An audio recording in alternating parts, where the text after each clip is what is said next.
Welcome to the Next Pitch podcast, hosted by Kate Love.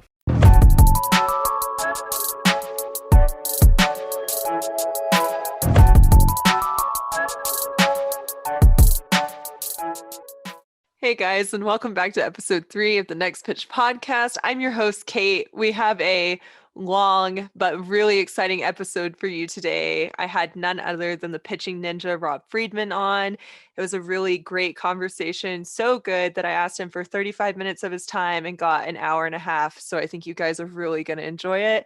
Lucas, how's it going? It's going well, Kate. Yeah, I think you hit the nail on the head. We got a long episode for you, but before we jump into it, just a couple things. Man, did we miss the ball with the Super Bowl? Yeah, I'm laughing because it was so bad. I think that I kept thinking like the whole entire first half, I was like, there's no no way that this is how it's going. I mean, like, props to the Bucks. Like I said, I didn't think that they could come compete. Their defensive line absolutely manhandled Kansas City's offensive line. Patrick Mahomes was under pressure like 60% of the time in the first half. 60% of the time. They took Tyreek Hill out of the game. There was a stat that I think Patrick Mahomes ran for 497 yards, I believe, just running away from the defense, not for yardage. I'll Oh have to go my back and God. check it. It was right around 500. Oh, that is brutal. So like I grew up, I'm an Oklahoma State fan. I've said that. My sister went to Tech, my cousin plays for Tech. We're very familiar with Patrick Mahomes. That straight up looked like a Texas Tech game for him. Like I have not seen anything. Is that Yeah, the first time in his career that he hasn't thrown a touchdown pass? I want to say so. I think there was a stat that says the first time he lost by double digits Since ever. Texas Tech. Since Since Texas Tech. It was since a game at Texas Tech. Yeah. That was brutal. We were we were off. We'll Yeah, I own guess it that though. is. We'll own it. Yeah, we were off, and that just goes to show why you should never bet against Tom Brady. He's the GOAT for a reason. And how fun was it just seeing him like absolutely wasted after? Just loving it. Him and Gronk. I'm a big Gronk fan. I've followed him and his girlfriend Camille Kostic on Instagram for a while, and Mhm. they have a love for life. They're dancing. They don't care what you think. And Gronk definitely showed that in the parade. Obviously Brady too, but yeah. Yeah, she's a great influence for girls and body positivity and just she's like very brutally honest about what it's been like. She was a cheerleader and the body image, so definitely a big fan of Camille Kostic as well. But yeah, it was unreal. That's the most fun I've ever had. Like the parade day was the most fun I've ever had watching Tom Brady. And he just I saw a tweet that was like man, Florida gets to everyone. And I was like, you might be right. If you can get to Brady after a year, but it's just fun. It's fun. Football feels fun. You and I have talked about this, that it's very important to us that, like, yes, this is a job. Sports is a game. It should still be fun. Yeah, definitely. I think it will, sports are games and they're fun. And we saw Tom Brady and Rob and the whole Buccaneers having a lot of fun. On a not so fun topic, talking about JJ Watt. I, I don't even know what to say. I talked about this a little bit on our Instagram, and in the interest of keeping this intro kind of short, I don't know what's happening with the Texans. It's really hard. I've been a Texans fan since their inception, 2002. I remember on the news when we were picking a name for the team. I'm very thankful to the McNair family for bringing football back to Houston. That was a big thing. It's not even just JJ's departure. I think people look at it and they're like, "Oh my God." And I'm like looking at like, okay, our president's gone.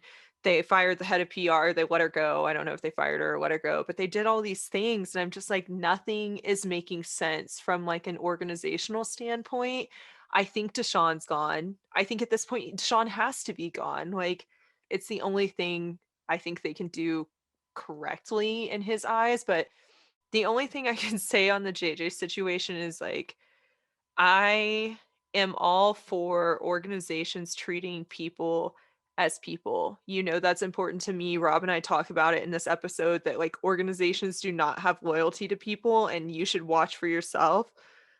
I do not understand letting a three, has he won it three or 4 year time defensive player of the year award winner walk without getting anything in return in a team that desperately needs to be rebuilt. It is a really rough time. Someone tried to tell me that being a 49ers fan after Harbaugh left was harder, and I was like, dude, no, it's not close. Yeah, the Texans are falling apart at the seams, and I mean, obviously, it was not fun for the Niners when Harbaugh left, but I mean, they're doing all right for themselves. So hopefully, the future won't be too dim for too long for the Texans. But yeah, as you said, I think we got a long episode ahead of us. So do you want to just kind of hop into it, Kate? Yeah, let's get going.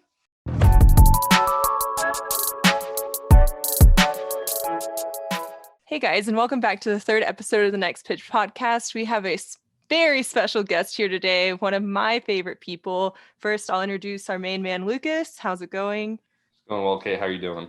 I'm doing well, and with us today is none other than PitchingNinja. Yay! Woo! Hey, If you everybody. don't if you don't know his real name, it's Rob Friedman. I know it's easy to just call him PitchingNinja, but how are you? How's it going? I am doing great. I'm ready for baseball to start up. I mean, it's baseball season, right? I know we're a week away. Spring training is coming. That's crazy. I thought they were going to delay it, but they have not so far. So we'll keep our fingers crossed. I saw that they're kind of going to the NFL policy where they released this morning. They're going to make them wear sensors and bubble for spring training. So it should be interesting to see how that goes. Yeah, I'm just waiting so that everybody can get out and watch a game. It'll be just like the old days. Yes, sir. All right. I have a very important first question for you. Do you sleep ever? You know, I sometimes do. Baseball season is not a time for sleep anyway. So I Right. don't sleep as much in baseball season, but I hibernate in the off season, kind of like a bear. So Yeah, you I make make up it for up. it all. You store up the sleep bank so that you can deprive it all through baseball season. Absolutely. That, although I still like tweet in the off season too, and it's actually harder. So like Right. you have to constantly think of like I'm the one having to generate stuff as opposed to folks generating it for me. Like it's somewhat harder in some ways. Yeah, it's a lot more content strategy instead of just like the content kind of slapping you in the face every day. Yeah, the interesting thing you bring up content strategy. I like literally that's one thing that you'll find I don't really have one. I wake up in the morning and decide what I want to do most of the time, or in the middle of the night. Like that's what I do. It's pathetic. Before recording this podcast, I have several voice notes of questions that I wanted to ask you from 3 a.m. where I'd like wake up and I'd be like, oh yeah, wait, I want to ask about this. So I feel So you there. you do the same thing. It's like that's the only time where no one's bothering me, and like thoughts just like 50% of the time it's just crap, and then 50% of the time it's like the best thought you ever had in the middle of the night. Right. Yeah, that's Well, and I awesome. just think like being in baseball's not a normal schedule. Like you said, it's like shifted towards night. So when people are like, oh yeah, I work an 8 to 5, I'm like, my day starts around noon and usually ends around like, I don't know, 2 in the morning. So we are lucky to get sleep in those hours. Um, Absolutely. I asked that because I want to touch on your background. You have a very impressive resume outside of Twitter. You have a degree in economics from UNC. Go Heels. Go Teals. I heard you just got into it with Marcus Stroman about this on your podcast. Did. Yeah, I mean, I like Dookies individually. It's the collective Dookies that are tougher. I feel like that's just one of those rivalries where you have to pick a side. Like you just have to pick. You can't like both. There's no like no feeling on it. You choose a side. That's a great point because I think it shows like even, I mean, it's societal too. Like you have the blue bloods, but the elite blue bloods, a school that costs $1 billion to go to, the snobby thing, and then the state school, like just the everybody's. But yet we're both, they both are the blue bloods of college basketball. So you do have to pick a side. You can't sit there and go, and I'm rooting for a good game. Like there is nobody ever that watches a Carolina Duke game. I just want it to be a good game. I want to Yeah, destroy them every time. exactly. You also have a law degree from Emory where you graduated first in your class. That is impressive. Emory, for those of you who are unaware, is a very competitive, very elite school. Yeah, and it shows like with all those degrees and everything, most proud of being a pitching ninja. What does that say? It I'll tells tell you people where to that find comes their in. joy. Yeah, well, I mean, I'll tell you where it comes in handy is being able to communicate and kind of like, I was never one of those lawyers that like to write a whole lot. I like to be very logical and stuff. So being able to break things down and communicate in very short sentences and also multitask. Like I can do so many different things at once. So that's where that law thing comes in handy. And as well as like when I even got started in Pitching Ninja, it was in evaluating the different coaches out there, different styles and everything, breaking it down in a way that made sense. So there's some degree, like it's not just a non sequitur or something like being a lawyer and being Pitching Ninja, but it mostly is. Yeah, no, I would agree with that. I think that like my favorite quote about like being an expert in anything is that if you can't explain it to a kindergartner, you can't explain it, like you don't understand it. And so I think that like having the background of a law degree where you have to break down some of the most complex and interpret a lot of gray area is very, very helpful.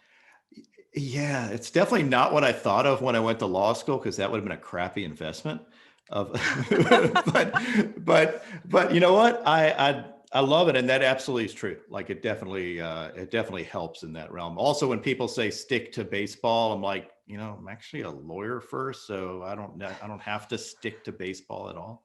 This is just a fun side project that's really developed into a lot, which is why I'm very concerned that you don't sleep.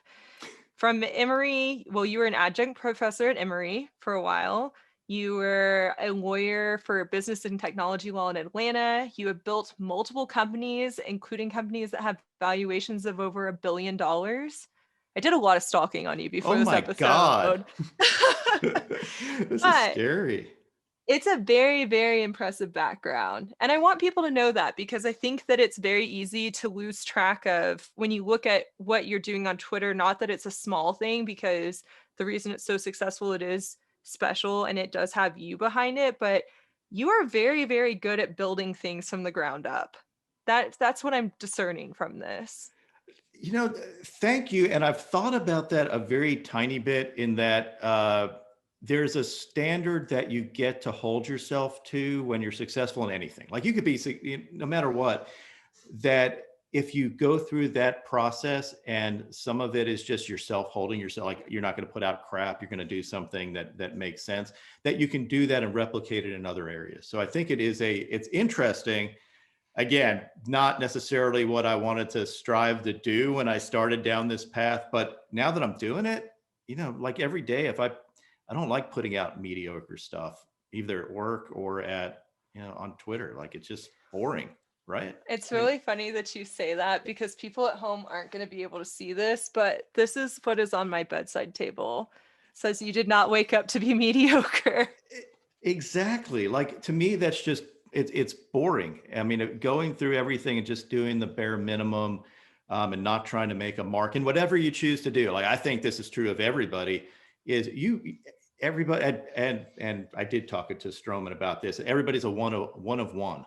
So be the best self that you got and put all your energy into doing that. Cause in the end of the day, the process pays off, right? I mean, just holding yourself to that standard and seeing what you can do is freaking awesome. So yeah, I mean, it's interesting.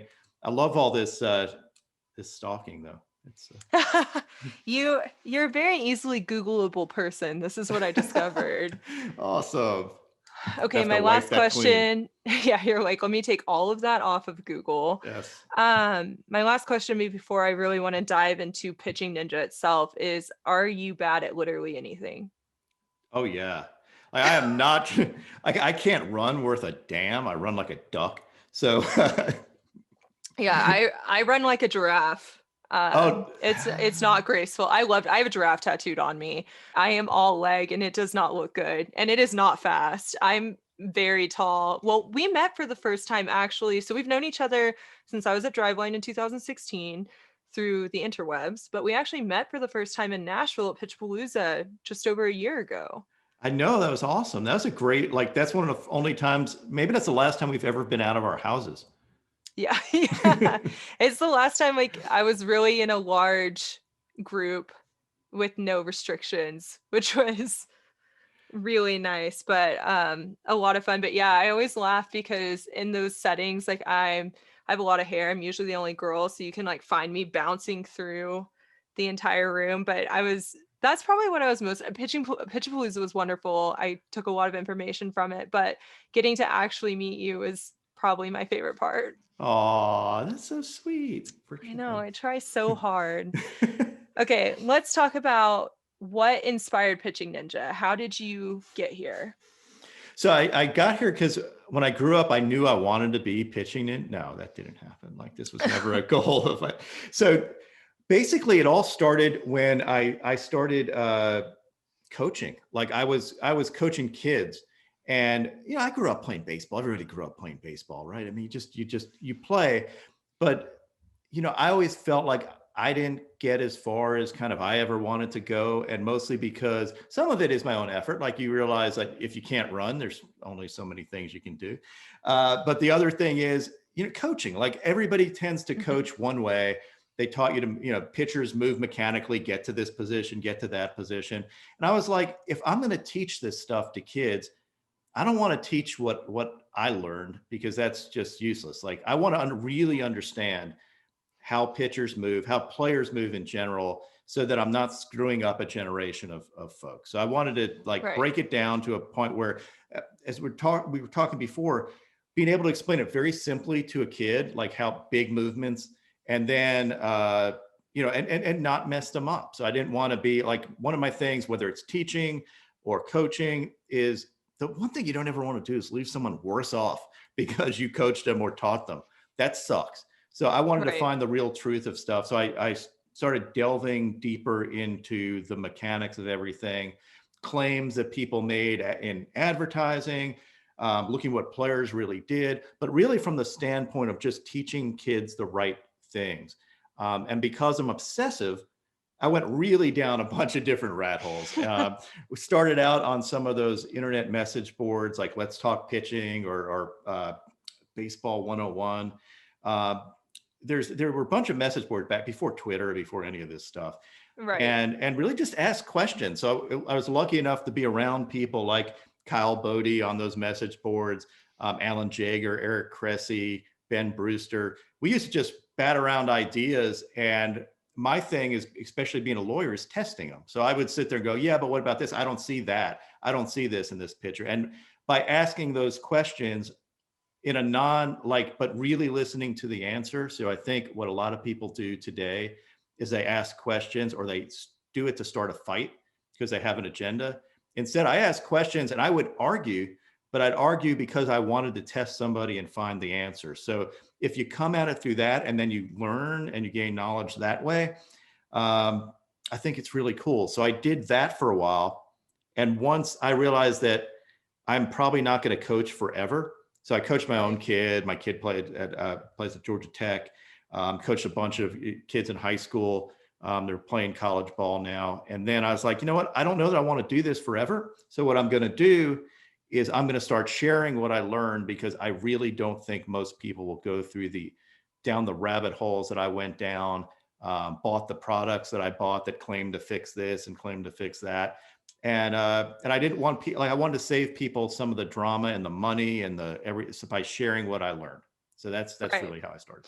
I think that's a really important point about like the asking questions and listening to answers. That I've talked about this before, not on here, but having Kyle as a boss was one of a kind, because there were stupid questions, but there were no stupid ideas if you had done the research. So if you said something, you asked a question, it was genuine, and you were like, hey, I've looked up this, this, and this, and I have a natural question. You got one of 3 answers.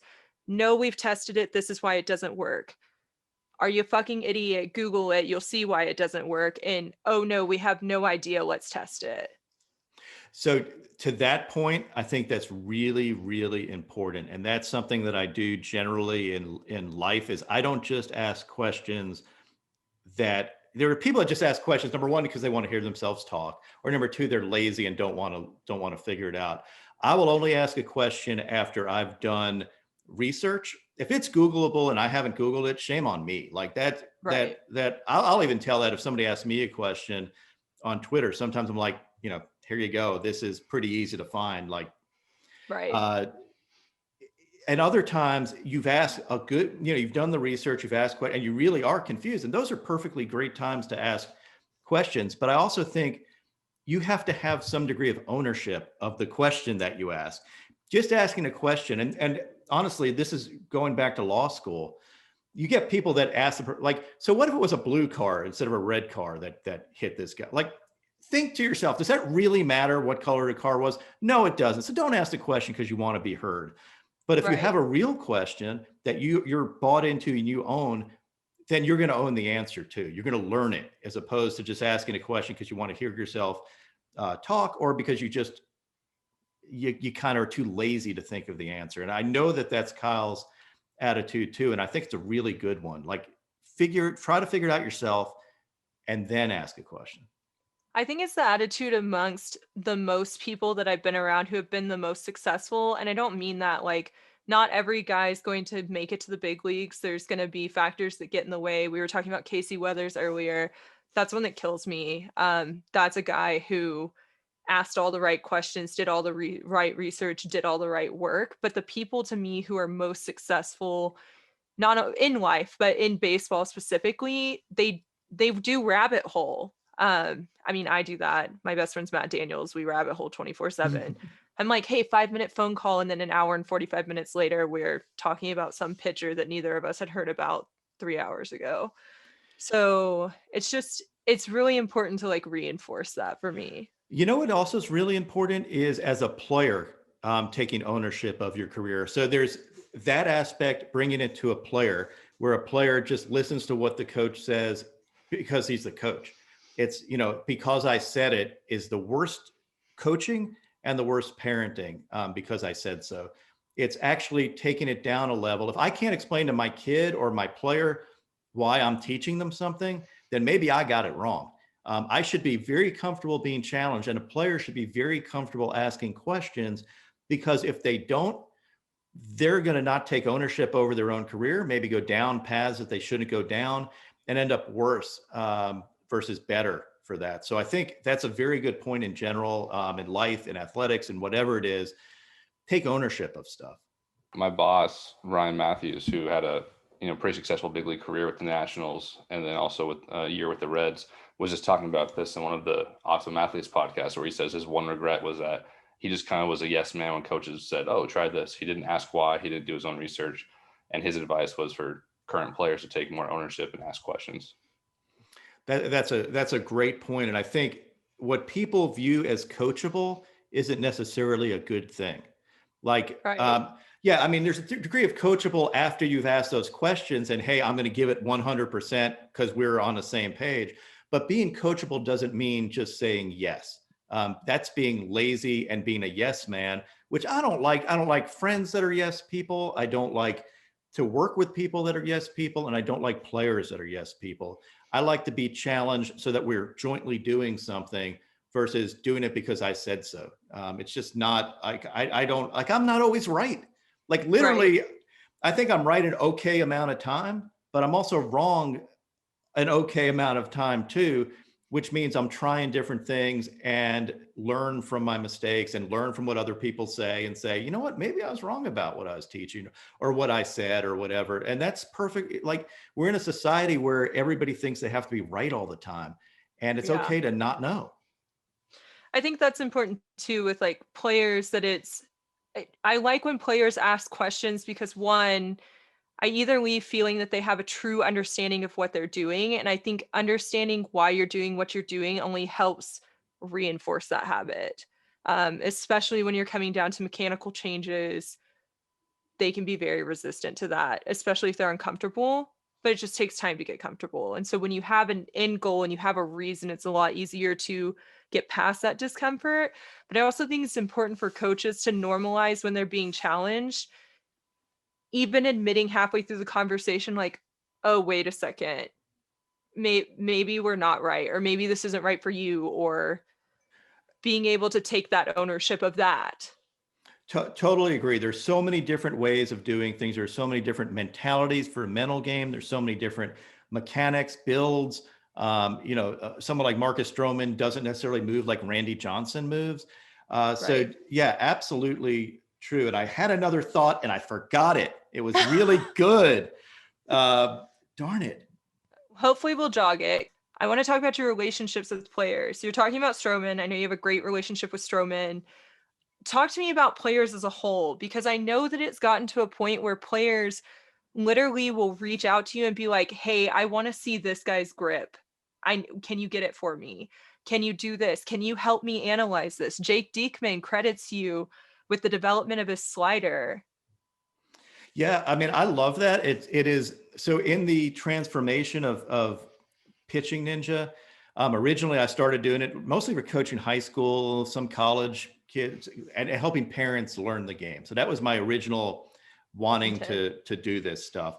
And then it ended up that a lot of players, number one, they like being featured. So that's always good. When you have a big crowd of folks, you can feature them. And I tend to watch for little things that I point out. It's actually I also did some photography in the past too, and finding little things that make someone stand out is kind of what I'm about. Either it's a pitch or a personality trait or whatever it is fun. But then also grips and just being a sounding board. So I think what happens is players, number one, they don't like necessarily asking their coaches questions because one answer is the coach will say, no, you don't need that. Just stick to it. You don't need this grip. You don't need to do whatever. We got a plan for you. Forget about that slider. Well, the pitcher knows, like, I want players to take control of their career. You don't know if you're going to be playing for that team next year. You could get traded. You could be a free agent, whatever it is.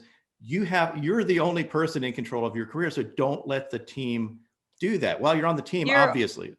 Also the only person loyal to yourself. That's right. Which I tell people all the time because they're like, players should be loyal to teams. I'm like, teams are not loyal to players. Let's get that straight. 100%. So you're your own business entity at that point. So you should be taking control of your career. I will never judge anybody for asking, a grip. I'm neutral. Like, to me, and if you follow me, you know it. Like, I don't favor anybody. It's not what I'm about. I am not about showing like this guy. I like certain pitchers a lot, mostly because of what they do or what they represent or how they go about their business. That doesn't mean that if anybody else, it could be a pitcher I don't like, something about, or they're boring to me. That's usually what comes, like, as a pitcher, I just have boring stuff to me, like average-ish. But I'll still feature them when they do something good. Like, so my thing is, I am neutral. I am there to be a resource for anybody. I'm honored when somebody asks me a grip. I had Yu Darvish before it started asked me for Shane Bieber's knuckle curve grip. Not only did he do that, and he said this. He thanked me for someone asked him, "What do you credit your slider movement for in the last game?" And he said, "PitchingNinja." I was like, "That's awesome." So what he did is he borrowed Shane Bieber's knuckle curve grip, but realized he couldn't throw his knuckle curve like that. So used the same release for his slider. And it was a game, like, he struck out 12 or something like that. And most of them were on his slider. But it's like, I'm never going to like, I think it's cool. I'll be at dinner and somebody will DM me and I'm like, oh, got to go find this grip for somebody. And also sometimes they'll just ask me, hey, what do you think about this? Or just brag. Like, they'll say, this is my bullpen. This changeup was sick. And I'm like, I'll look at it like, yeah, it was. And they just want someone to talk to that can be a sounding board. Yeah. And that's hard to find because like we said, with organizations, sometimes you don't get that. You don't have that sounding board. I feel like more organizations are trending in the right direction, but there are three that come to my head that I will not mention, but that we all know are pitchers, slaughterers. It's just really nice to have that outside person you can go to that has that collective knowledge. Yeah. And so that's what I keep trying to. So my thing is, I'm driven to find the next big thing constantly. I mean, you see that with the seam shifted wake stuff. So Barton Smith is the guy who's been, he's the professor out in Utah State who came up with that. I found Barton because I was looking at some of Kyle's stuff and Trevor Bauer stuff on laminar flow. And I saw him give a presentation, like, just searching on the internet. I said, this guy's giving a presentation at this physics conference about why two-seamers move. So I said, hey, dude, can you send me this presentation? And actually at that point, he wasn't into the seam shifted wake. He was just saying it was mostly just because the axis is shifted. I believe it was saying it was mostly Magnus effect. And then later on realized that, hey, no, that's not true either. But because I'm kind of anal about what I try, like going down rabbit holes, it's all about that. Went down a rabbit hole, found this guy, introduced him to Driveline.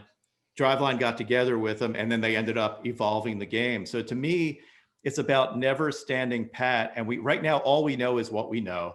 And there are a bunch of things, the way balls move, the way pitchers think, the way the mental game stuff, mechanic stuff that we really don't know. We pretend that it's a science, but it's still scratching the surface. And I think keep going down those rabbit holes. And then I can bring, like, no rational person has the wanting to do this as a hobby like I do. So my doing it and then sharing the result for people that really want to learn is a lot of fun. Like, that's really cool to me. So I keep trying to do that as well as entertaining people. Like, I like to just entertain folks. So the going down rabbit holes so pitchers can learn from those rabbit holes, I think is one of the key things that I like to do. I also want to say that you are so quick at turning clips around. Last season, I messaged you about a curveball that made Pete Alonso look, it sucked the life out of him. One. Yeah. It was a Glass now. Glass is my favorite pitcher. It's not, he's the most interesting pitcher for me to watch. He doesn't make sense to me how anyone that big can move that well, because I am 5'11" and I don't move well. I'm the least graceful person I've ever met. I was a swimmer because gravity needs to be taken out of the equation. It really does. But yeah, I think I sent you that message, and then within 3 minutes it was up, and I was like, how did he find that? That's pathetic. I'm sorry. No. Poor me. No, it's giving people what they want. It. So like that's what I love is, and that's one reason why I'm able to do that, is having a big network. Like, I'm not all about, I don't have to find it myself. A lot of times I do. So a lot of times Glasnow is one of those pitchers that I follow. So because I love watching people when they may just do something that you've never seen before.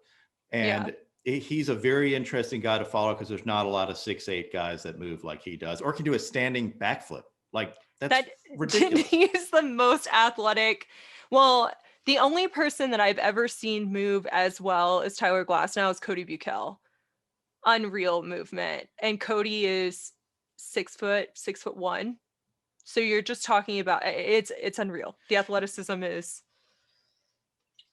Yeah, there's a degree of syncing up everything and being able, like, having absolute control of your body that is amazing to me. And so a lot of times, so you mentioned Glasnow, but a lot of times big guys have a hard time doing that. You're right.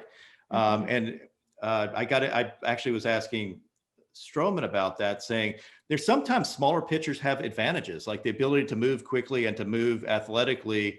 It's tougher. Like Randy Johnson said, 6'10" guys aren't meant to pitch because things break. I mean, and they just move, like, syncing up those long limbs is not easy to do. So yeah, Glasnow is a freak in a lot of ways. Well, and it's also difficult because from like a physiological standpoint, men don't really grow into their bodies until they're about 26. That's why we see guys getting to the league when they do. And I think that a lot of younger guys, coaches give up on them. If there's not just 1,000% raw talent, you're like, that's a lot of work. Totally agree. And throughout the history of baseball, I think it's mostly folks, the bigger guys get a little bit more chances. So everybody traditionally was biased in favor of taller pitchers and said, eventually they're going to figure it out. But even then, Randy Johnson could have been on the scrap heap because he started out with no control. A lot of these guys, a lot of these great pitchers, Nolan Ryan, Sandy Koufax, started out with terrible control and could have ended up on the scrap heap, but then figured it out. So you're right. I mean, and that's actually one of the weird tie-ins that FlatGround has, and we can get into that later, but is to be able to, if you discover yourself later on, it's not over. It's not just because you went through, you're 26 and now you didn't make it, so see ya. You're no longer have the ability to be a baseball player. Why is that? Like, if I figured it out at 30 and now all of a sudden I'm able to throw 105, shouldn't I have a shot? it's not, there shouldn't be an expiration date on your career. But a lot of Right. scouts have written people off because, no, I know that guy. I saw him when he was 25 and he sucked. So I'm not going to look at him again. It is really interesting when you pull old scouting reports on some pitchers and you're like, whoo, that was not there. Yeah, I think was it Devin Williams' changeup had gotten rated just above about average, and Greg Maddox's command was like he threw harder than average, but his command was I mean, yeah, absolutely. There are guys that just get it. Just think in life how many times you're not the same person you were when you were 18, 19. Why do we think that a player is they may be at their athletic peak at one point, but marrying the mental aspects of it or finding coaching. Like you might have found the right coach that got more out of you when before they told you to keep the ball down, throw 92. And then some guy said, hey, throw the crap out of it and change your mechanics this way. And all of a sudden you're throwing 99. You're a different pitcher, but yet Oh, the yeah. scouting world might just box you into being that 92 guy. Yeah, I know him. He throws 92. That's a Quick big little, shift that go quick ahead. little anecdote is that my college coach at a high school showcase told Aaron Judge he should be a pitcher. Because he's a big guy, an imposing guy on the mound, yeah, and a great arm. Yeah, he does have a great arm. Aaron Judge has a really interesting swing too. If you ever hear him talk about it, he just talks about how he gets the barrel on plane and then it's just pure muscle. And you're like, that is the exact opposite of everything that we would think out of somebody that athletic. Yeah, I know, because he's like a crazy athlete. He's another guy. He's a freak. He's a athletic giant dude. I went to Yankee Stadium and saw them play the Blue Jays a couple of years ago, and I remember looking down and he was like out in the outfield. I was on the second deck and seeing him, and I was like, that guy is almost as tall as the outfield wall. What is that? He is huge, and it is so imposing in person. But you brought up Devin Williams, and I wanted to touch on him because a lot of people credit him winning the Rookie of the Year because of the exposure you gave him on PitchingNinja. Well, if I had anything to do with it, I love that fact. I did come up with the airbender, and that was one of those 3 a.m. in the middle of the night. Because what happens is, I see the pitch, and number one, it's a freak show unicorn pitch, which is, it's talking about things you've never seen before. That is a pitch that no one's seen before. It's basically a 3,000 RPM changeup. So we used to get into arguments over like, no, it's a screwball. No, it's a changeup. I'm like, why argue about it? Let's call it something else. And I was like, airbender. And I actually have the ball sitting here. The first time I referred to it as an airbending changeup. And I ended up getting it on, I guess I got it through the Brewers. So yeah, I have that pitch. It was to, who was it to? I'm forgetting off the top of my head. I can look at the ball. It's a Rizzo. And so yeah, it was a filthy pitch, and as are all his changeups. And I said, yeah, I'm gonna go break down and get that ball because now I own the airbender. But absolutely, so great dude. Deserved to win. If I had anything to do with it, that's awesome. And part of what I like to do is, find players and market them in a way that gets fan interest. Like I think baseball does a crappy job of marketing players in general. I'm not the first one to say that. That is next on the list for us to talk about. So if I can help the player market themselves, there was actually an interview with Devin Williams when I came up with the airbender. And he said, yeah, I kind of like that name, but I think PitchingNinja has dibs on that. And I'm like, dude, it's your pitch. It's your pitch. I don't like, you can have that name. Like, I want the pitch. I just want you to keep throwing it and keep being nasty. If I had anything to do with it, dude deserves it. I just hopefully put light on a dude who absolutely deserved to win. Well, I think that's really important because this is something that comes up a lot in Heisman voting, that you see where people just argue that like certain players who deserve the Heisman don't have the same exposure that other teams do, especially when you're talking about guys that play on the West Coast because their games start so late, right? So you're like, are the national writers actually like, are your East Coast guys starting a game at 10 p.m. and staying up till 1 or 2 to finish it? Do they actually see them? And that's happening. Like the Brewers are a small market team. Yeah. How many of us really would have known Devin Williams was throwing that pitch if it weren't for you? Yeah, I mean, which is messed up because baseball should be about like I think people love seeing it. They're like, holy crap, this ball is doing things that I've never seen, or why is this guy successful? I mean, some people be like that, but regardless of it, I like to show the beauty of the game and show a unique aspect to a guy who I think goes about his game right. I think he's one of the people that baseball should be marketing. Marketing. But yeah, I mean, even people like you have Dustin May for the Dodgers. I don't know that I mean, I think people have seen him a lot more because I see his, like, some people look at the results like, "Hey, why isn't he striking out more, more folks or whatever? Why isn't he like, to me, I look at ball movement and say, you can't, like, 100-mile-an-hour fastballs shouldn't be doing what they're doing. I watched Jordan Hicks, who will be back this year, who I feel everybody's been deprived of, and say, no, he just throws hard. No, his pitches are insane. Like, I had an agent tell me his fastball's flat. I'm like, no, it's not. His fastball isn't flat. He throws a sinker. That's why he doesn't strike out as many folks. But his fastball is insane, the amount it moves. So people don't really see that part of the game for some reason. And not my job, like, it's because I like it. Like, to show the ridiculous of what a pitcher can do and what a hitter has to do.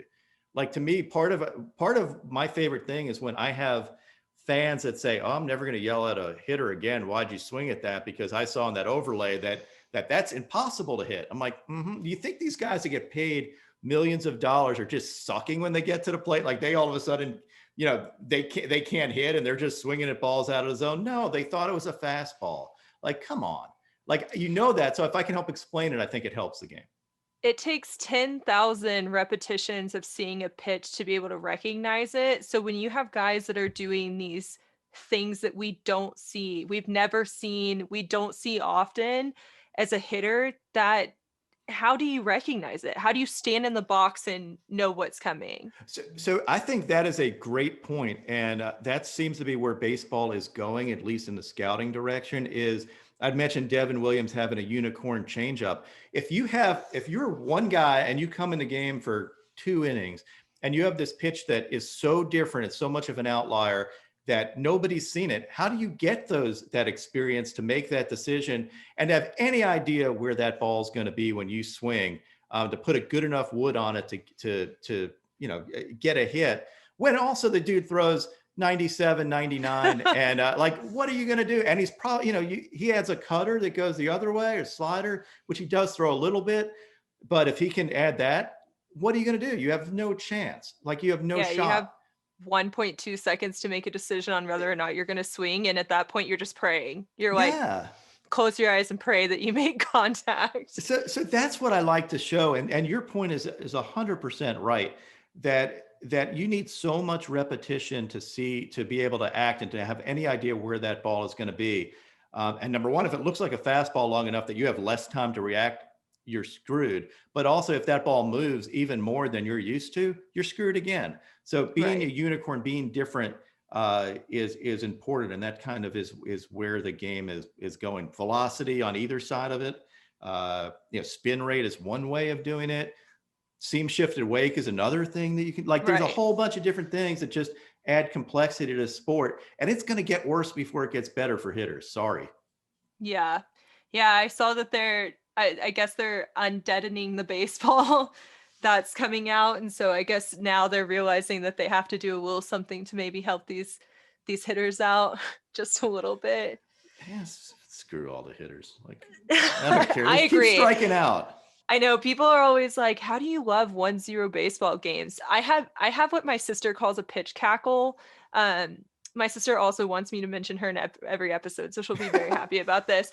But she will sit back in her room when I'm watching a game and just die laughing, because when someone, I cannot do it unless I'm watching the pitch, but a lot of the stuff that you post makes me like, it's just this really almost evil laugh where I'm just like, how do you hit that? What are you doing?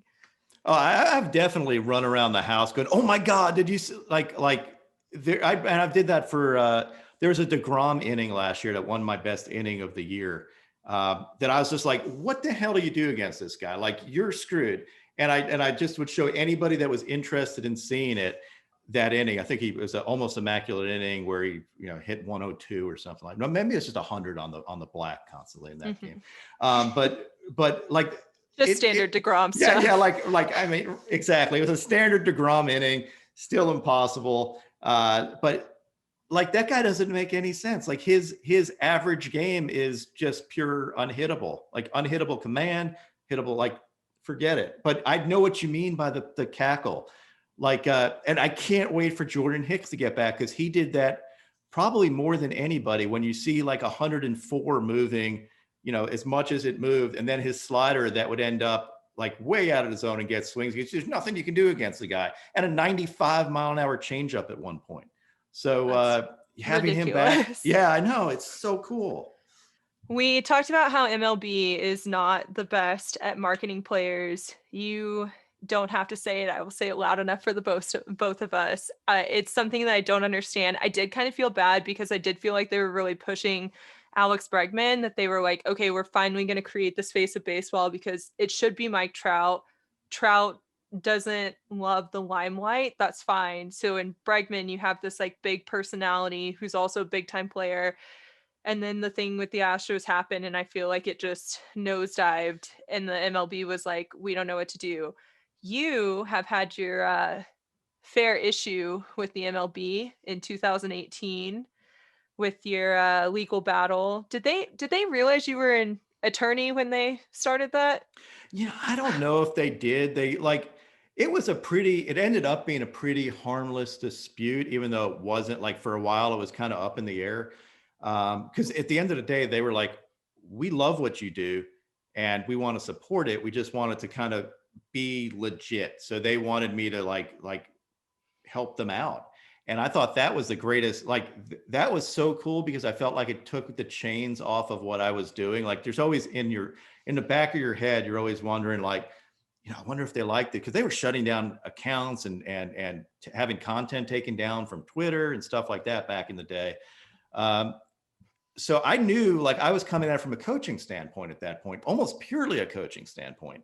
Right. And I was like, if they don't like, this is to me a fair use of content. It's a copyright whole, like it basically you can use copyrighted stuff if it's a fair use, if you're doing it to teach and to show things and only taking a small sample of it. And I said, that is what I'm doing. Like I'm trying to help them grow the game by helping kids and players understand what they're doing. And when I got my account suspended, bunch of players, like more than I ever thought, were pissed off. Like they were just like, oh my God, what happened to PitchingNinja? And then front office guys said the same thing.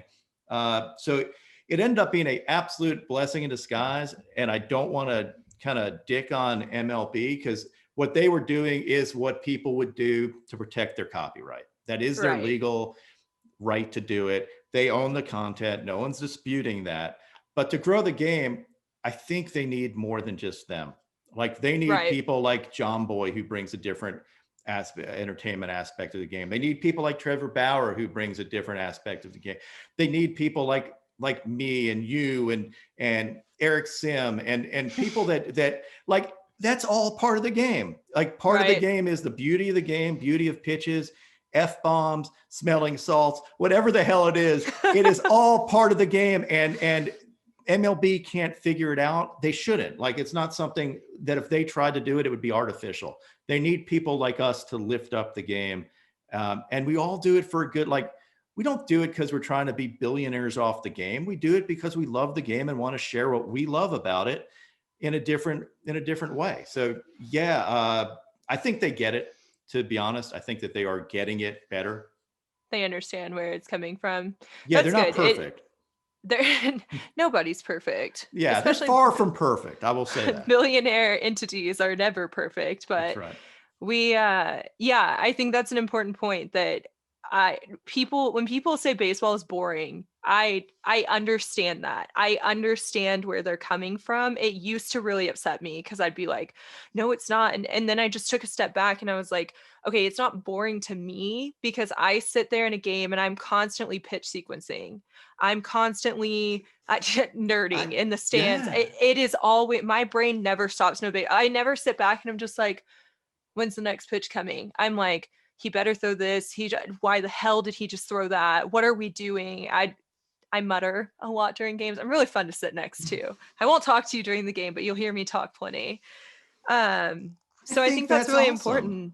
That's how you bring people to the game, is by teaching them. And I think you're doing a very good job of that. You're showing people a fun part of the game. You're educating them on why pitching isn't boring. Like, we don't need home runs. Every pitch is interesting.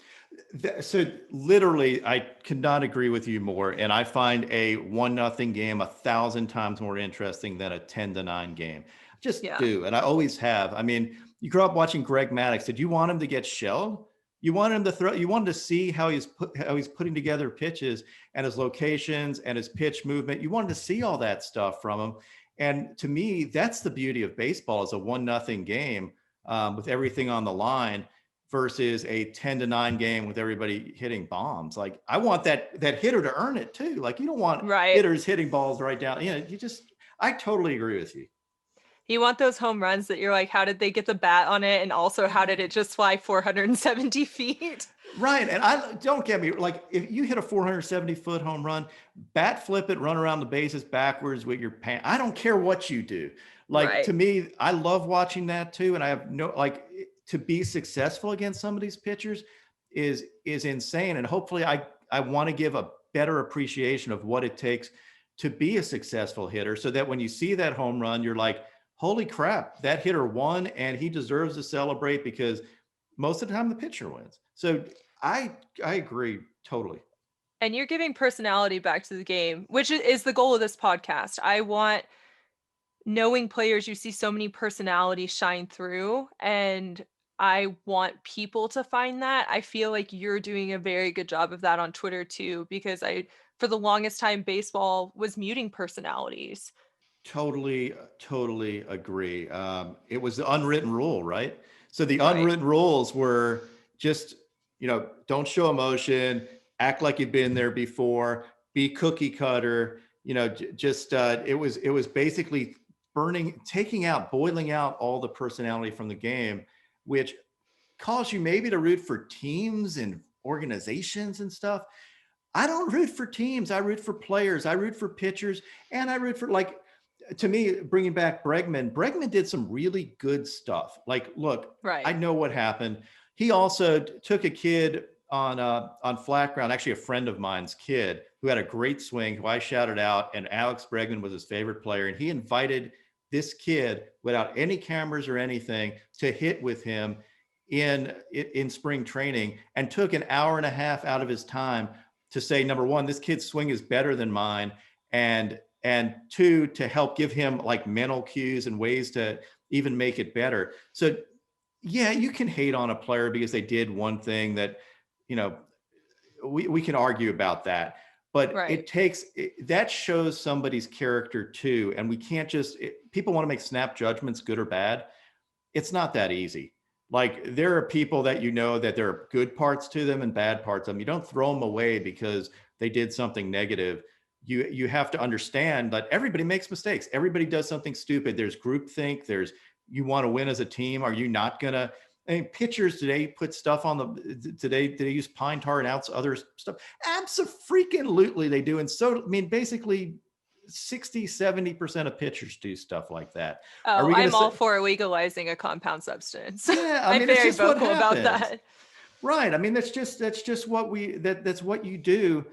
Does it make them a bad person? No, they're competing. Like, if you can get away with a hold in football, you're going to hold. If you can get away with it, like, it's skirting the lines to the extent you can get away with it. Now, there are people that are over the line. That what the Astros did, absolutely over the line. And that's not really terribly debatable. Does that mean that everybody that was involved in it is a horrible person? No, it doesn't. Like, that's just not true. You can do that and also still not be a terrible person. But we, as a internet society and a society in general, we love throwing out people and like categorizing them right away. Right. Talk to me about FlatGround. This was your second passion project. Yes. So what I realized was, this was a few years ago, there were two guys that were throwing 102 miles an hour in independent league ball.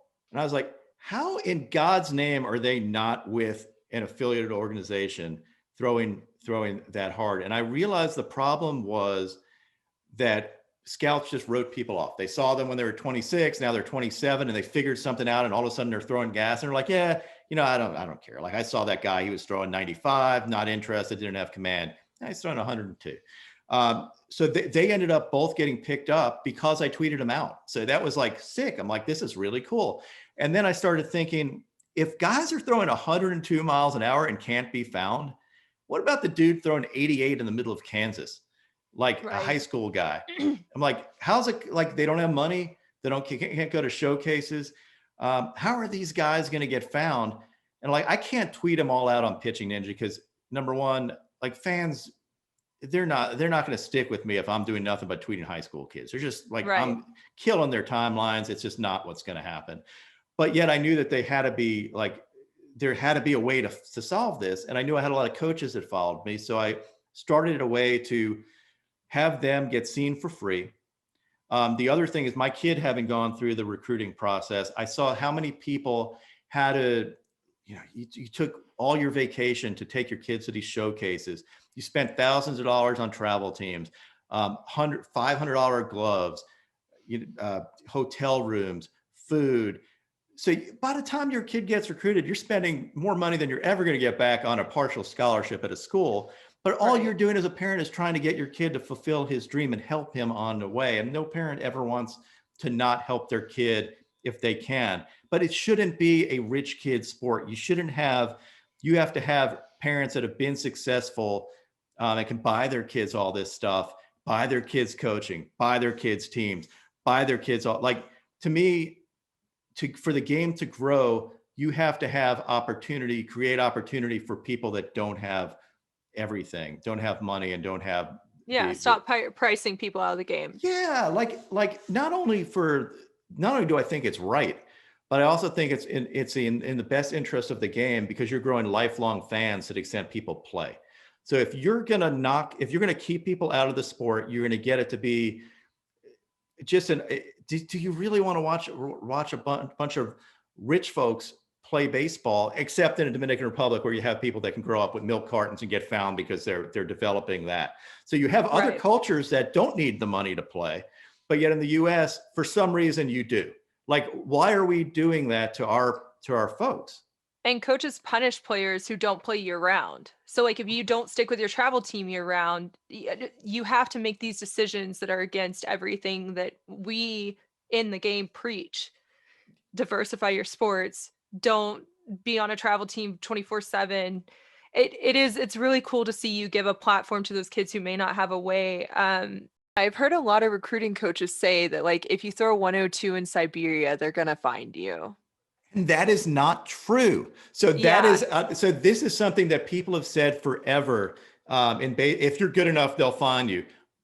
I call bullshit on that. That is just not true. And I've proven that over and over and over again. I think I've had 40 guys from FlatGround get affiliated deals because they were found on FlatGround. So there are people, Topa in the major leagues was found on FlatGround. So he pitches you have guys that are pitching in MLB games that were totally out of baseball that are now playing because they just needed to be found. And if I can help that in any way, like, that is my responsibility as somebody involved in baseball to, like, what else am I going to do? I like to entertain people and help people learn. But if I can give a few minutes of my time to help someone get found, either find a college or find a professional opportunity, like, there's nothing better, just selfishly for me. Like, I feel better about myself having helped somebody find something, because I feel like I changed their life a little bit, as opposed to everybody being negative on social media. This guy sucks. This guy's terrible. I view it as like a way to impact somebody's life in a positive way. Yeah. Like, why does everything have to be negative? Why can't you, like, then somebody will think of me positively down the road. Like, hey, if it wasn't for Rob, if it wasn't for your work, you wouldn't have been found, number one. I just helped shine light on you. But two, if you do think of me that way, it's way better than thinking me than some negative thing about some guy that shat on his team. That's an interesting point because you're one of the few baseball personalities that has built a following without hot takes. And I think that's the other thing too is there are coaches who are super open-minded who I do think will find the kid throwing 102 in Siberia, but the scouting report thing is so important, and I don't think people realize that, where organizations will pull the old scouting report and be like, oh, our guy said this, and we're So done. absolutely, but check this out. So there was this one guy early on with FlatGround who was throwing 89 in the Netherlands. So this guy, kind of big dude, throwing 89. Not a hotbed for baseball. Not a hotbed for baseball. No matter who you are at a college, you are not going to the Netherlands to recruit some random folks, because we have people that throw 89 in the US. So you don't have the recruiting budget to do that. You're not going to fly over or fly him over. But if you see him, this kid ended up getting 19 offers from schools because I tweeted him on FlatGround, which is crazy. But people are sight unseen. They're like, he's 6'3", throws 89. He gets people out. He posted his stats. His video was sideways, actually. It was even messed up format, but yet he still had 19 offers from schools that said, you know what? I have an open scholarship. Come on over. So this guy is playing in the US because he was found, and otherwise wouldn't have been. So I think that stuff is freaking awesome. We're tearing down geographic borders, demographic borders, kind of everything, and democratizing the whole thing, which to me is what the internet ideally is about. It's not about hot takes. It's not about bringing, shitting on people to make yourself feel better. It's about tearing down borders and making it easier to, like, removing inefficiencies is what I think the internet is best at. Unfortunately, it seems to be removing inefficiencies on hot takes. That's a very lawyer analysis there. Yeah, I know. But it can be used for bad or good. And to me, like, I don't know, life's too short to do things for bad reasons. And I don't feel good about I know people do that. I just don't feel good about myself doing, like, you'll see very seldom do I have anything negative unless it's about a hitter. Hitters are fair game. Right. Yeah. I think definitely FlatGround has been just a huge valuable resource for a ton of people, especially, with us at OA. You've helped us with high school guys, college guys, and free agents all get seen. And something that I actually talk to kids a lot about is, as you mentioned, FlatGround's free. You don't have to go pay money to go to a tournament. And also, if you go to a tournament and you don't do well, scouts might write you off. If you have a bad bullpen, maybe wait till next week, film that one, post it on FlatGround. But FlatGround's just been huge for us. So I just want to say thanks for that. Oh, that's great to hear, and 100% agree. So part of my other thinking about when I created FlatGround was my son was sick. Like, we went to a showcase in Nashville, and he was sick. He had a stomach bug and went out to pitch, and threw he was normally like low 90s, let's say like 92, 93. And he threw 87, 88. So you see it's the dreaded, people had their guns out and they're like, yeah, I'm putting my gun away. Meanwhile, you don't want to say you're sick. So if I had saved up my whole, my vacation money to take him to this thing, now all of a sudden I just am I going to do that again? Am I going to do I feel like I've just blown it? You shouldn't put a parent shouldn't be forced to choose that way. You shouldn't be forced as a kid to have all the pressure on one thing. Now, yeah, and again, I know it's game-like, and yes, life is about dealing with pressure and fighting through this stuff. But you also don't want to ever have that excuse, like, yeah, I was sick, I had a bug, because it's just not like, athletes don't do that. You fight through it, but yet it helps explain those performances. But in the meantime, you can put up these things kind of whenever you want, and now you're in control of your content. Not only that, but you've turned recruiting on its head, because usually it's the coaches have control. All the power. Yeah. So now you're creating your own feeding frenzy, organizations fighting for a player or colleges fighting for a player, because you're thrown into this pool with 300 schools all fighting for you. So now we flip the dynamics on their head, and all these things are little things, but they add up to big things. And again, hopefully I've helped change things a little bit. Like, I know there's room for showcases. I know there's room I'm not saying don't go to showcases, but I want to have an alternate alternate way for folks to be seen. There's room, but it's not the end all be all. We need to realize that showcases do not make or break you as a player. Couple quick last things. You have a podcast. I do. Tell us the name of it. Oh, Tell everyone listening at home. It's Ninja Cast, and it can be seen on Pitching Ninja Videos is my YouTube channel, which not as many people know as my Twitter account. My Twitter account is Pitching Ninja, and my Instagram account, which I am god awful on Instagram sometimes, I think. I'm not gonna lie. I followed you on Instagram today because I didn't realize you were on there. Yeah, and like I will put content on there. I still haven't figured out how best to use that platform. Like I don't. It's a different platform for the type of content you're doing. Twitter works really well with the interactiveness. I was gonna tell you, we got to get you on TikTok. Yeah, so I started on TikTok, and I've literally. So I mentioned I have no idea. Like I have little idea on Instagram. Now TikTok, do I gotta like dance or something? Like just okay. You just gotta post the same stuff. I think TikTok is like really actually scary good at algorithm. It's terrifying how good they are at algorithms. I swear they have like chips in your brain, but they it'll get found. I would just post the same stuff you're posting on Twitter. Yeah, I'll help you with TikTok. Help me with that, because I do think I think it is true. I find I find some of it makes sense to me. I just have to find out the right way to edit and present videos that it makes sense. It's the portrait format. That is. Yeah, so the portrait format's tougher for typically on Twitter. It's more landscapey. So that's fair. The thing with TikTok is that it uses your hashtags to find people. So if you just hashtag Pitching Ninja, a bunch of people are flocked to that. And since you already have a following from Twitter, like it would probably blow up pretty quickly. All right, so we got to be on this. Like I want to be a TikTok star. By the time this podcast airs next Monday, we'll have you on TikTok. It's like the virality factor on Twitter. Like you can go viral on Twitter, right? You've gone viral several times on Twitter. I get all these random followers anytime that you've retweeted me. It's actually, I'm like, oh, 16, 18, 35 new baseball players are now there. But the virality factor on TikTok is like tenfold. It's on. All right, I got to figure this out. Twitter on steroids. Yeah, we'll help you. You got it. Okay, thank you. If you can help me figure that out, that would be a huge value add. Because like anything to grow the game.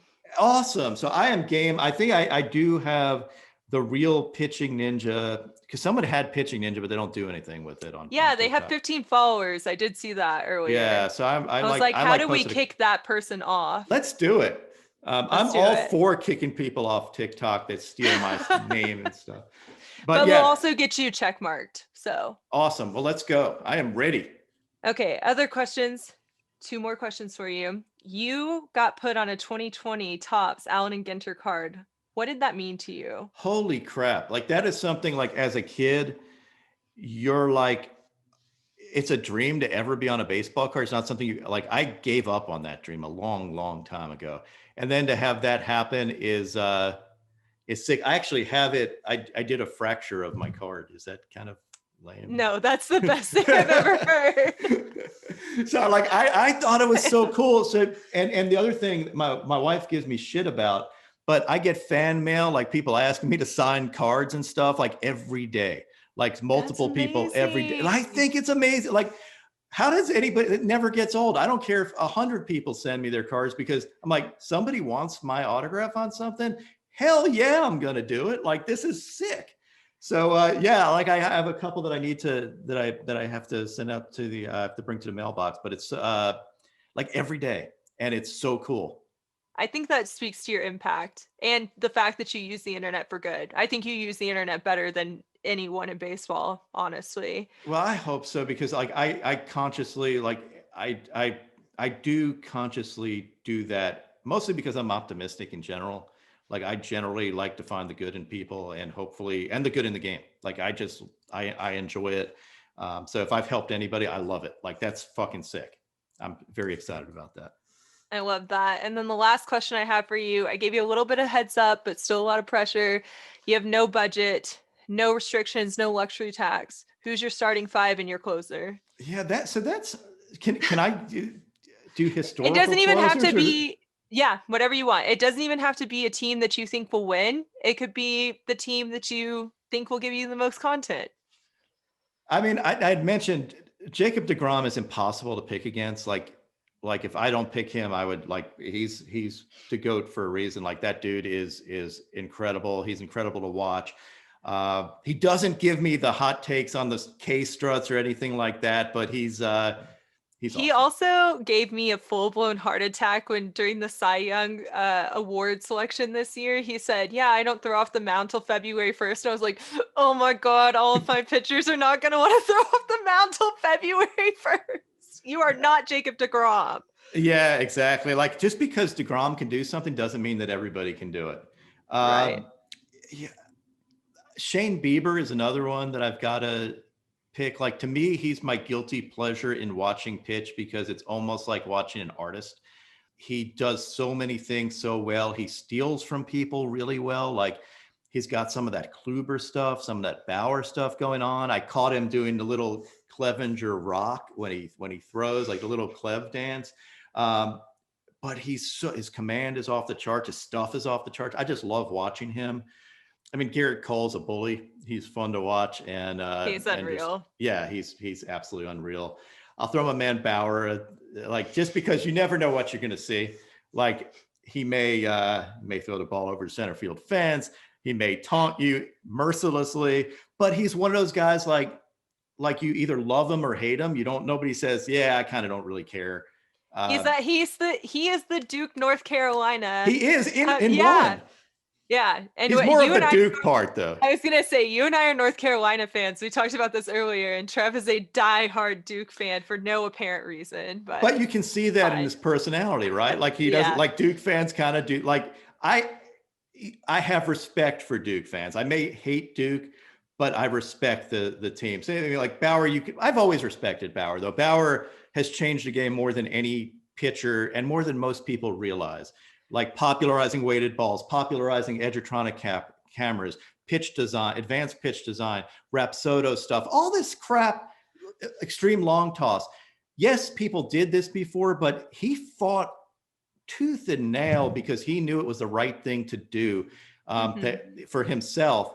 Nobody believed, everybody tried to cookie cut him, and he broke the mold. He never, Sorry, he's the reason I'm in baseball. He's completely shaped my mentality. I mean, we've known each other since we were in college. I did not go to UCLA. I went to Oklahoma State, but we've known each other since we were in college. And Trevor was the first person who ever asked me questions that I couldn't answer that made me think. Yeah, so. like I think he's great for the game. You need a Conor McGregor type. You need somebody that is controversial. He's gonna love that comparison. Yeah.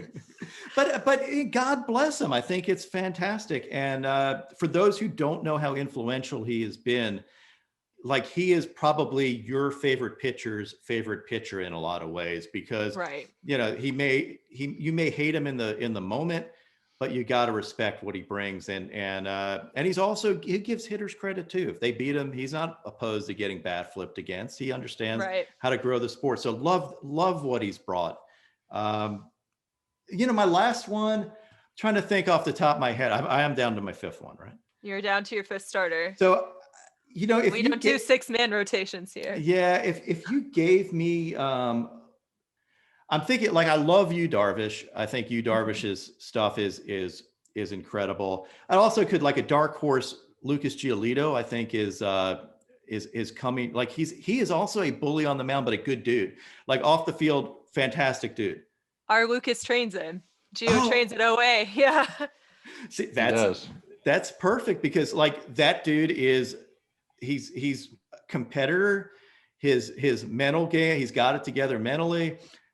He just bullies you, and he goes about it in a different way. Like the elevated changeup stuff is a different way of thinking, and his way of throwing his changeup is different. So love that dude. And he's got that little social consciousness that also creeps in there. He's about stuff that's bigger than the game. So he's got a lot. I mean, I got a lot of respect for the guy from a lot of different reasons. Do I have to go with a closer, or can I cop out and go with Devin Williams just as like my man? Like Devin Williams is the best reliever in baseball. I could go Liam Hendricks, could go all time, go in Mariano Rivera. Could go Mo's like, my guy. yeah. Mo and Jeter are the reason I'm a baseball fan, but Well, you how can could go you? with Devin. We'll give that to you. Yeah, like if you're going to give me one reliever, like I could watch him pitch all day. That's just for my, again, I think you don't see 99 mile an hour fastballs and that ridiculous airbender thing coming out of that same dude. And plus he pitches with emotion, which I love. Like he's got a little Stro action too, where he'll jump after he pitches, and gets a little K strut. And yeah, I'm a big fan. That's how you know they're going all out. Like energy in motion stays in motion. If you're having to jump after you go, you're moving. Yeah, and I feel bad because like Stroman has always been one of my favorite guys to watch pitch too. Like just because he wears his heart on his sleeve. Yeah, he's got nasty stuff too. Like he didn't pitch last year, so do I give him?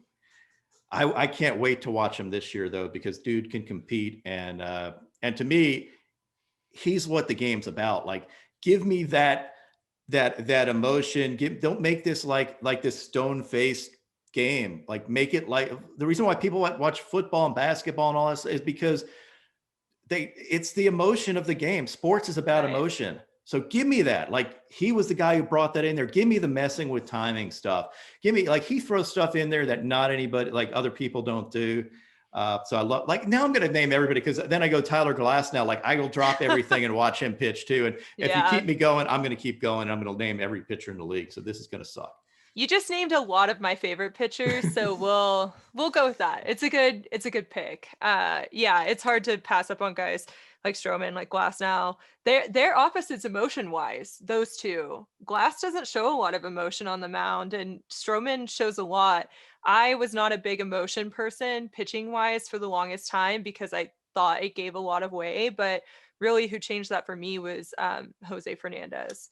I went from absolutely despising that guy to loving him more than life. And you're gonna make me cry on this. I Is that know, your like Barbara Walters moment? Like I feel like I could have been friends with Jose Fernandez, and just he wore his heart on his sleeve, gave respect to play. Like, I think people didn't see the reverse side of it, how much he respected the game and how much he respected hitters, and his stuff was just off the charts nasty. Oh like yeah, that is insane.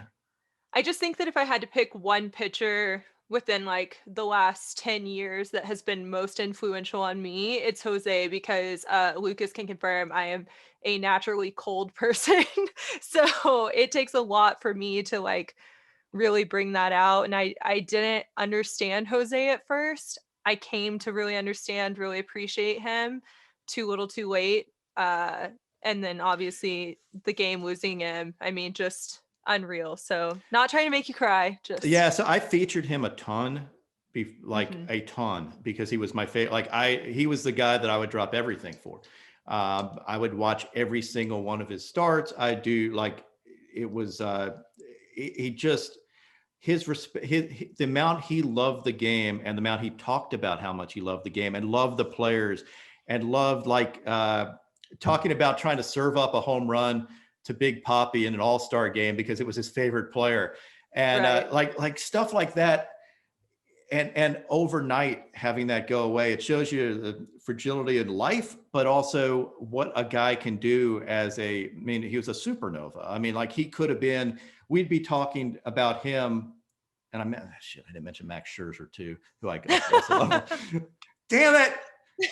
It's a hard question. It's okay. Yeah. So now I'm going to just name everybody again. But so Scherzer, pitching with emotion, respects the game, but man, he did it from the heart. Like, that dude just pitched from his heart, and it was so much fun to watch.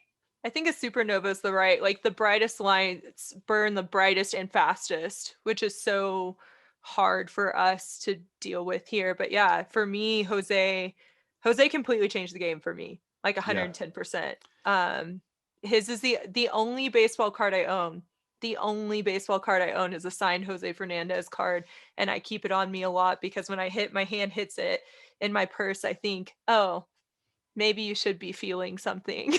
Like, that's awesome. That's great. Yeah. I've never told anyone that. So there you go, a little insider information.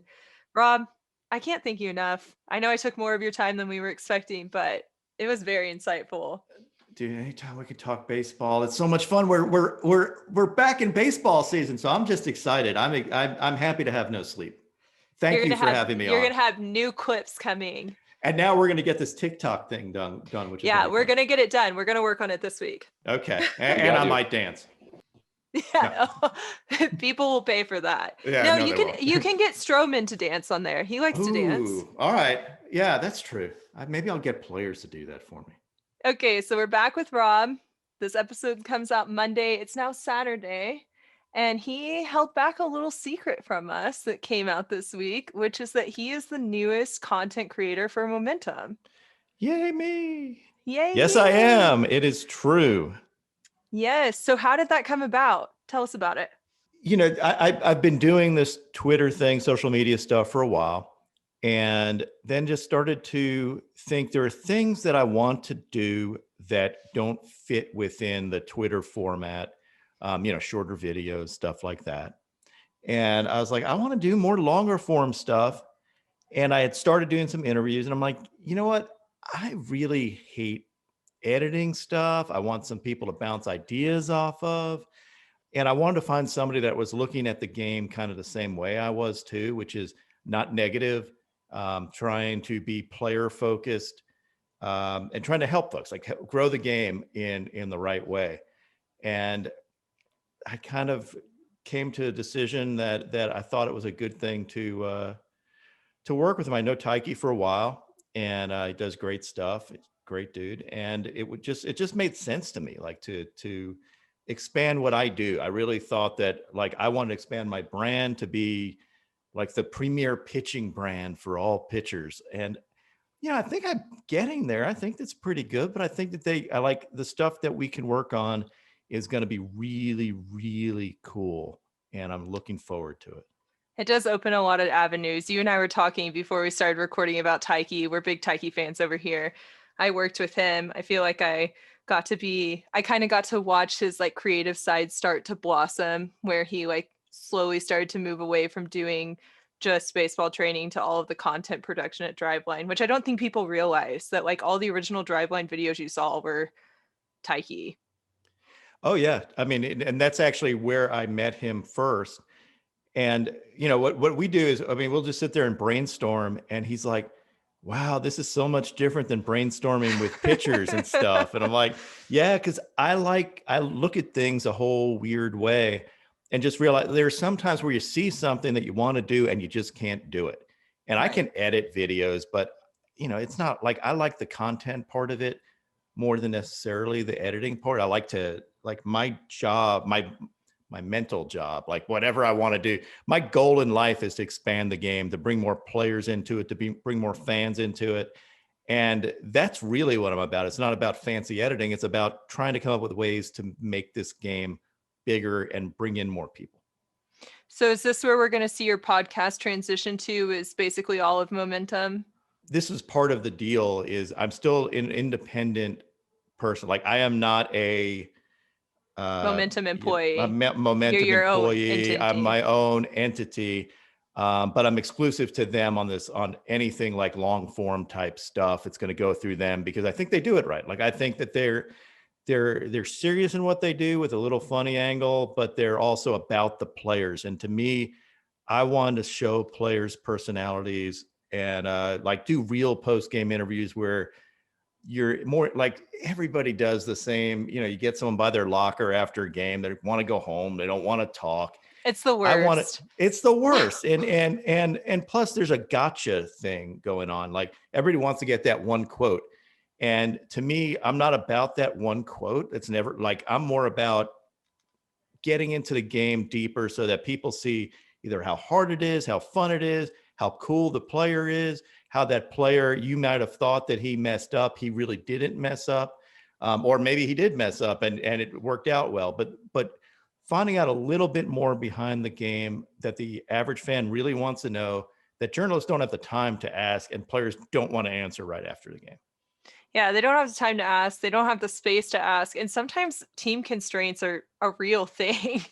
Yeah. Well, and sometimes they don't know what to ask. I found that even if you played and you're a journalist, but you're trying to ask questions. You may not know kind of the deeper stuff behind it, like what goes into pitch design and all that. So it's just different. Like I want to take a totally different angle to kind of bring out more, like, it's like when people see overlays, they're like, wow, that's why the hitter's not hitting it. And, I think a little bit more of that, like everybody can talk, you can see why a player screwed up. You don't know actually really what that player was seeing. Most of these guys are incredible athletes, and there's some deeper reason to what's going on. My job is to find that reason, because there's a reason I'm sitting on my couch watching them and not out there. So part of it is like, I'm a big fan. I'm also a coach and love content. Like I love this stuff. So it's going to be a lot of fun, and they love it too. So I am definitely looking forward. Plus we have some interesting things, like one of these ideas that Taiki and I were talking about is finding, and this is something I believe so wholeheartedly in doing, but finding the best unsigned arm in the world, and like having a big contest where we get people to send in video. There's an elimination type thing. It's almost like an American Idol, or the working title is America's Got Fire. But I love that. America's Got Fire. I mean, this could be sick, right? Like you hear the personal story about why they didn't make it the first time. Maybe they got better. Maybe they had an injury. Maybe they just a drug problem, whatever it is. Sometimes it's the wrong organization. Like you hear guys say that all the time. I won't say the person, but I was in Arizona recently, and I was at dinner with a friend whose fiance had stopped playing, and he was like, "Man, I just feel like I got like screwed over." And you're like, okay, everyone feels like they get screwed over. Like, sure, you don't really know. And then you look and you're like, oh, wait, that's actually a really simple fix that they just didn't take the time to do. Well, seriously, true. Like, there are some guys, DJ Snelton, he was in, he's pitcher, got his shot, was throwing low 90s, and, it's a sinker guy. Like he was getting outs doing that. And he ended up, you wash out, you can only go so far. He went back and trained his butt off, and is now, a topping at 99. And he's a big dude, like, but in their mind, there's a number of reasons why it's harder to get back in the game. But that's a guy who deserves a shot, right? I mean, you would think. So there are a lot of those guys out there that don't get seen for a variety of different reasons. You might remember the Nathan Patterson thing where he was throwing at a game and throwing in one of those booths. And like in the outfield. Yeah. Mm-hmm. So what happened with that? Like he was on FlatGround, on my FlatGround Twitter account. He tweeted himself out, and he was throwing with a broken arm at that point. He hit 95, and I remembered his arm action. So I saw him later on. And I'm like, wait, the reason why I retweeted that when I first saw it, which got all this attention, is I was like, that guy's got a good arm action, and I've seen it before. And it ended up being him. Like I'd put two and two together that was him. And then he ended up getting signed. But it's things like that are, number one, great stories. Number two, he was a late bloomer. He pitched in, I think he didn't even play. He played zero college ball and was kind of just a smaller dude that grew later. So he didn't have his shot. And to me, I want to find the dude that hasn't gotten a shot, that makes it to the major leagues because they're found on this. So that's one of those things that I think momentum can help me with. Right. And would be I think it's going to be a great show. Like, I think that would be a great story. That's amazing. No, I love that idea. That's brilliant. See? And I love the title. You've got to stick with America's Got Fire. Yeah, That's too good. Or America's Got Gas, something along those lines. America's Got Gas. So see, that you could do that, but then it could get sponsored by like Gas X or something like that. I don't know. To me, when I hear America's Got Gas, that's fair. Yeah, you might get some questionable sponsorships going there. Yeah, I mean, it works. And we're going to see more content too along the lines of like the grips with Marcus Stroman and things like that. Dude, that was so much fun. Like I've been trying to get Stro to do that for a while. And I did that before we announced the momentum thing, but I was like, that was a great one to kick it off with, because he represents you know, a lot of what I love in the game, which is enthusiasm.